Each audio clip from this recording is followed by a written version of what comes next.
So let's get back to something then that Brian Sozzi can sink his teeth into and actually has fundamentals because it actually makes stuff. And that's Coca Cola, which you're looking at right there. Revenue and earnings coming in above estimates. And what really stood out to me, Brian, is what the company said about unit case volume, that it was improving every month this year.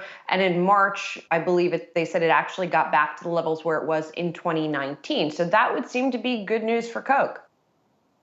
Yeah, this was an interesting quarter, Julie, here. In one part, you saw a business starting to recover, and Coke clearly highlighted that in a statement. It was just about a year ago when Coke came out on its earnings and said unit case volume was falling double digits.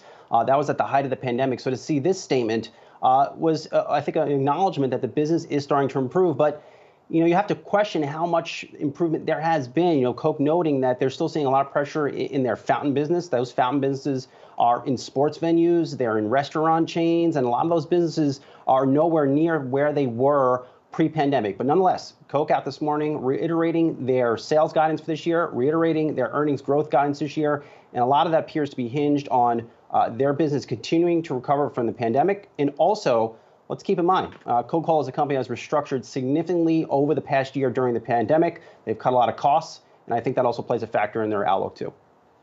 Yeah, Saz, speaking of costs, we have had so many talks about input costs, about transportation costs right now because of the kind of bottlenecks that we're seeing at ports and whatnot. And I imagine that's going to be something that you're going to want to ask the CEO about it. I don't know if he said anything, if there was anything in the statement, for example, on that front.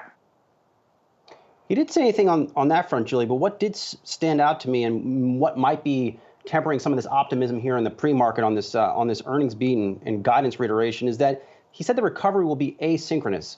So it's not necessarily going to be in a straight line. Some geographies may come back quicker, others may not. And again, just a lot for investors to digest here off Coke earnings this morning.